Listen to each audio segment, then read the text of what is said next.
आज के युग में मोबाइल हर किसी की जरूरत बन गया है। जब देखो हर वक्त मोबाइल उनके इर्द गिर्द रहता है।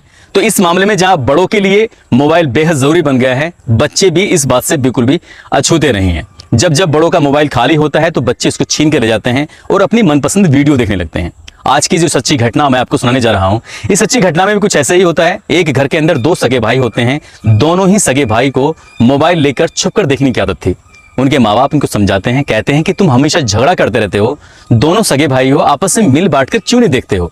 जब दोनों भाई मिल बांट कर देखने वाली बात आती है, जैसा वीडियो में देखते थे एक दिन वो वैसे ही करने लगते हैं। और जब ऐसा करते करते उन्हें एक दो नहीं बल्कि 2.5 साल से ज्यादा का वक्त बीत जाता है। और जब उनकी अम्मी और उनके अब्बू को पता चलता है कि ये जो कर रहे थे वो बहुत भयानक है, गलत है, तो उसमें उन दोनों लड़कों को कुछ नहीं कहा जाता बल्कि बेटी को ही डांटा जाता है। अपनी ही बेटी को डांट कर शांत कर देते हैं और इस मामले को दबाने की कोशिश कर रहे थे।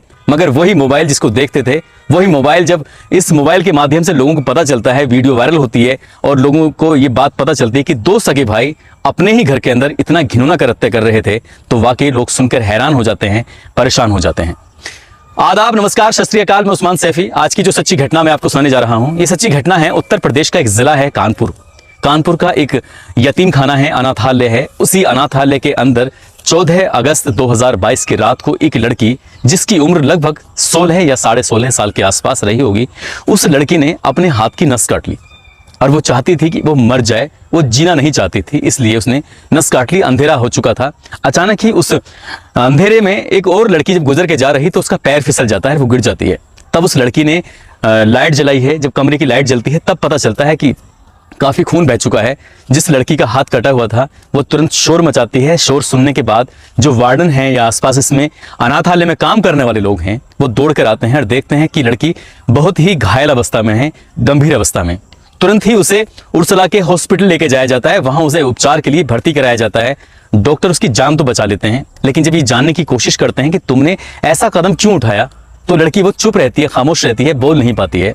तब कहीं जाकर जब डॉक्टर परेशान हो जाता है तो वहीं जो पास का एक एसएचओ होता है, एसएचओ को फोन किया जाता है। उससे कहा जाता है कि ये लड़की अपनी जान देने पर उतारू थी, खुदकुशी करने को तैयार थी, आप आइए और आकर देख लीजिए। एसएचओ यहाँ पहुंचते हैं बालराम मिश्रा, और बालराम मिश्रा ने उस बच्ची से बातचीत करने की कोशिश की। जो उस लड़की ने बताया था वो वाकई बहुत भयानक होता है, बहुत ही बुरा होता है। इसको शायद किसी को भी नहीं सुनना चाहिए था। तो उसने इस बात को कहा कि बेटा, जो बात तुमने बताई है ये किसी को भी पता नहीं चलना चाहिए, इसे यहीं खत्म कर दो और अपना इलाज कराओ और वापस अपने अनाथालय पहुंचाओ। दरअसल उस व्यक्ति ने, उस एसएचओ ने शायद इसमें खेल कर दिया था। उस लड़की की पीड़ा सुनने के बाद भी जब कोई कार्रवाई नहीं हुई, तब वो लड़की एक सोशल मीडिया के लिए एक वीडियो बनाती है और वीडियो बनाने के बाद उसको वायरल कर देती है। वायरल करने में जब लोगों को पता चलता है, बड़े बड़े ऑफिसरों तक वो वीडियो पहुंचता है, तो लोग सुनकर हैरान थे, परेशान थे। इसके बाद उच्च स्तरीय जांच शुरू होती है और जांच जब शुरू होती है तो पता चलता है कि इस लड़की ने कई सालों से कितना दर्द सहा है, कितनी परेशानी सही है। दरअसल बात कुछ यहां से शुरू होती है। बात है सन 2013 की। ये सगी 3 बहनें होती हैं। इसकी माँ की बीमारी के चलते मौत हो जाती है। ये रहने वाली है बांदा जिले की, जो कि उत्तर प्रदेश में लगता है। और बांदा जिले में रहते रहते इसके पिता इन 3 लड़कियों का ध्यान रखते या फिर अपना कुछ काम करते, इसलिए उन्होंने तीनों बेटियों को उनके ननिहाल बांदा में छोड़ दिया। कहा कि तुम्हें ननिहाल में रहना है, नानी के पास रहना है और यहीं रहो, मैं तुम्हारे लिए यहीं कुछ ना कुछ पैसे भिजवा दिया करूंगा। लेकिन नानी भी उन बच्चियों का परवरिश नहीं कर पा रही थी, परेशान हो जाती है। इसलिए उसने अपने परिवार की सहमति के बाद इन लड़कियों को यतीम खाने भिजवा दिया, यानी कि अनाथालय में इनको भिजवा दिया। एक लड़की 4 साल की थी, एक 5.5-6 साल की आसपास, एक कुछ ज्यादा बड़ी थी। ऐसे ही तीनों लड़कियां अनाथालय में रहती हैं। इधर एक कानपुर में एक इलाका है नाला रोड। दरअसल नाला रोड के रहने वाले एक कारोबारी हैं जिनका नाम है महबूब और उनकी पत्नी का नाम है शाहजहां बेगम। इनको 2 बेटे तो हैं लेकिन बेटी नहीं थी। अक्सर शाहजहां बेगम कहती थी कि क्यों ना हम एक बेटी को ले लें, हम एक बेटी को लेंगे, परवरिश करेंगे तो वो भी बहुत अच्छा रहेगा। इन दोनों की जो एक नियत थी वो वाकई बहुत अच्छी नियत थी। और ऐसे ही यतीम खाने में जाते हैं और यतीम खाने में जाने के बाद उन 3 लड़कियों में से एक लड़की, जिसकी उम्र लगभग 6.5 साल के आसपास होती है, सन 2013 में, उनमें से ही एक लड़की को लेकर अपने घर आ जाते हैं। कानपुर नाला रोड पर बने हुए अपने घर पर। कारोबारी हैं, घर में किसी बात की कमी नहीं है, पैसा है, सब कुछ है। और इस लड़की को बड़े लाड़ प्यार से रखते हैं। इसका एडमिशन कराते हैं और एडमिशन करा के ये स्कूल रोज डेली स्कूल भेजते थे। घर में 2 भाई भी होते हैं। उन भाइयों को हर बार यही समझाया जाता था कि ये तुम्हारी छोटी बहन है, इसका भी उतना ही ख्याल रखो जितना तुम एक दूसरे का ख्याल रखते हो। जिंदगी बहुत अच्छे से कट रही थी, कोई दिक्कत कोई परेशानी नहीं। लेकिन जैसे ही उनके बेटे धीरे धीरे बड़े हो रहे थे, वैसे वैसे उन बच्चों को मोबाइल छीनकर अकेले में देखने की आदत थी, और कब मोबाइल के पन्ने पलटते पलटते वो पोर्न वीडियो देखने लगते हैं पता ही नहीं चलता। और वैसे ही वीडियो देखने के बाद शायद ये भी अंदाजा लगाया जा रहा है, क्योंकि उन्होंने अपने घर में भी ऐसी बात देखी थी, अपने बड़ों को देखा था, अपनी अम्मी को, अपने पापा को, ठीक वैसे ही हरकतें जब मोबाइल में देखने लगे। तो छोटा वाला अक्सर मोबाइल को अपने साथ रखता था, छीनता था, लेकिन उसको बंद करना भी आता था, ऐसी साइट खोलनी भी आती थी। बड़ा वाला कहता था कि मुझे भी देखना है, लेकिन एक दिन बड़े वाले की नजर जब छोटे वाले पर पड़ती है तो वो भी मोबाइल देखने लगता है, और वही वीडियो देखने लगता है जो छोटा वाला बेटा देखता था। अब इन दोनों को ऐसी लत लगती है, ऐसी ही गंदी गंदी वीडियो देखने की, कभी छोटा देखता था तो कभी बड़ा देखता था, और इसी बात पर इन दोनों में अक्सर झगड़ा होने लगता था।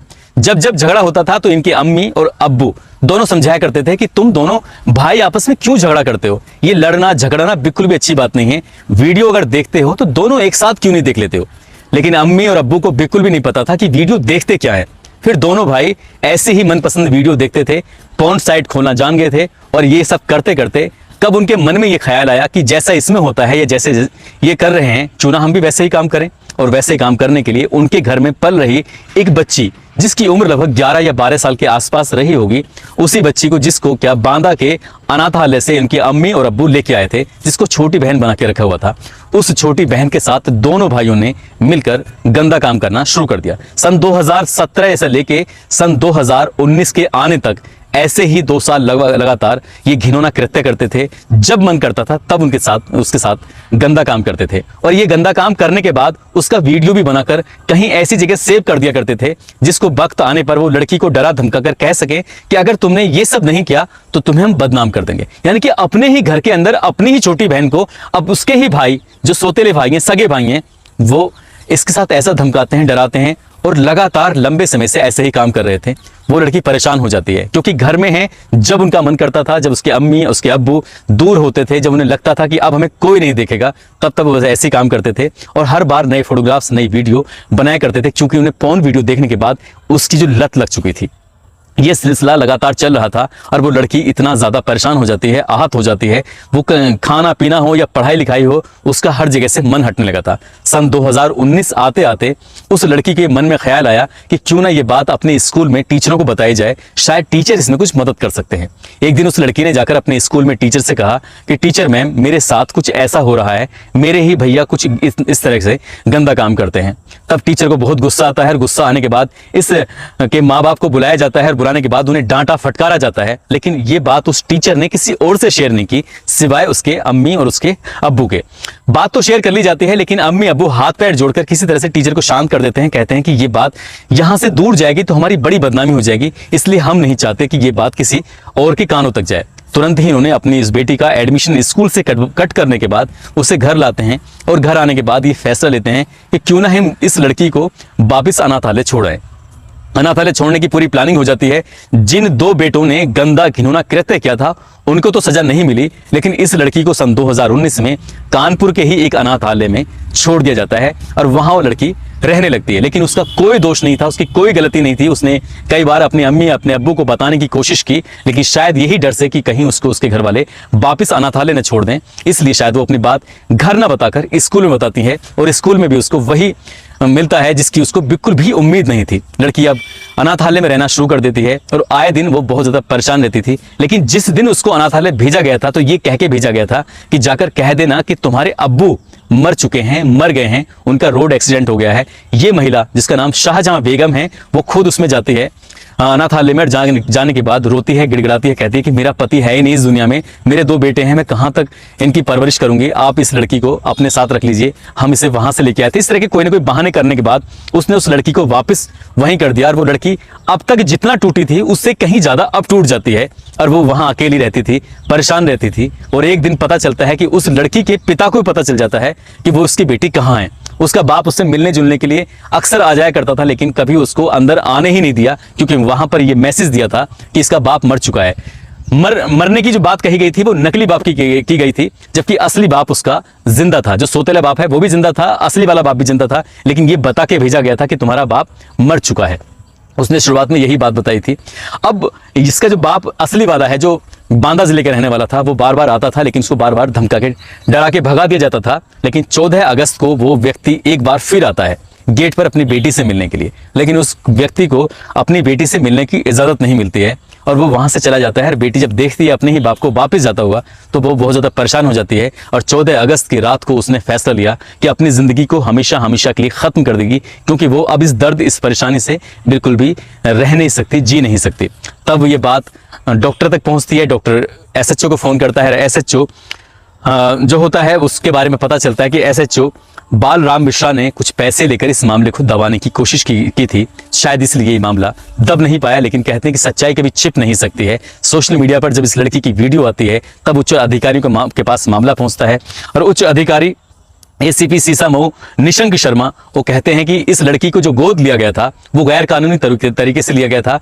गोद लेने की प्रक्रिया सारा और कारा संस्था के माध्यम से होती है, लेकिन उनके पास कोई ऐसा एविडेंस नहीं मिला, ऐसा कोई पत्र नहीं मिला जिसके आधार पर कह सकें कि इन्होंने इस लड़की को सही तरीके से गोद लिया था। जिस घर में 2 बेटे होते हैं उस घर में किसी भी बेटी को गोद लेने की कोई अनुमति होती ही नहीं है। इसके बावजूद भी पुलिस अपने स्तर से काम कर रही है। इसमें माँ बाप का कितना दोष है, उनके खिलाफ भी कार्रवाई करने की तैयारी चल रही है। पुलिस ने जब इस मामले को गंभीरता से लिया तो दोनों सगे भाइयों को घर से निकाल दिया गया था, भाग गए थे। उन्हें बांदा से गिरफ्तार करके 16 अगस्त 2022 को जेल भेज दिया और साथ ही उनके विरुद्ध जो धाराएं लगाई हैं वो वाकई बहुत कठोर धाराएं हैं, जिनमें IPC की धारा 376 2 ब्रैकेट में N, इस धारा का मतलब होता है कि बार बार किसी लड़की के साथ दुष्कर्म पर दुष्कर्म करना, यानी बलात्कार पर बलात्कार करना, क्योंकि लड़की लगातार 2 साल से इसी समस्या से पीड़ित थी, परेशान थी। 354 की धारा लगाई गई है, 506 पोक्सो एक्ट की धारा और IT एक्ट की धाराएं भी लगाई हैं 67A, ताकि इसकी लड़की का जो वीडियो उतारा गया था, इसकी नग्न न्यूड पिक्चर जो बनाई गई थी, जिसके आधार पर लगातार इसके साथ रेप पर रेप जो किया जा रहा था। पुलिस की कोशिश है, पुलिस का ये कहना है कि इस मामले में जितने भी दोषी हैं, चाहे वो SHO हो, चाहे वो लड़की के माँ बाप हो, चाहे वो उसके दोनों भाई हों, किसी को भी किसी भी कीमत पर बख्शा नहीं जाएगा और सभी के विरुद्ध मामले की जांच चल रही है। कोर्ट में जल्द से जल्द चार्जशीट लगाकर आरोपियों को सख्त से सख्त सजा दिलाने की कोशिश की जाएगी। दोस्तों, इस घटनाक्रम को सुनाने का उद्देश्य किसी को परेशान करना नहीं है, किसी का दिल दुखाना नहीं है, बल्कि आपको जागरूक करना है, आपको सचेत करना है। आपके बच्चे मोबाइल में क्या देखते हैं ये आपको देखना बेहद जरूरी है। यदि आप अपने बच्चों पर ध्यान नहीं रखेंगे तो कौन ध्यान रखेगा। और आजकल सोशल मीडिया पर जिस तरह की फुहड़ता, पाश्चात्य संस्कृति की जो वीडियो आती हैं, पॉर्न वीडियो आती हैं, वो आसानी से खुल तो जाती हैं, लेकिन एक बार उसकी लत लग जाती है तो वो आसानी से छूटते नहीं है। इन दोनों सगे भाइयों के साथ भी ऐसा ही होता है और अपने घर के अंदर ही अपनी ही सौतेली बहन के साथ लगातार क्राइम पर क्राइम करते चले जा रहे थे। इसलिए बच्चों पर ध्यान देना बेहद जरूरी है। जाते जाते कुछ लोगों ने अपील की थी कि उनका नाम लिया जाए। सबसे पहले में एक व्यक्ति हैं जो कि मेरठ में के रहने वाले हैं, सऊदी अरब में काम करते हैं। नाम है आसिफ माही, और जो एक सॉन्ग है गुनगुनाते हैं, सीने में जलन आंखों में तूफान सा क्यों है, इस शहर में हर शख्स परेशान सा क्यों है। ये गाना इसलिए बताया क्योंकि मैं जब कहीं लंबे सफर में निकलता हूं तो मैं अक्सर इस गाने गुनगुनाता हूं। इस गाने को मैं सुनता रहता हूं, मुझे बहुत अच्छा लगता है।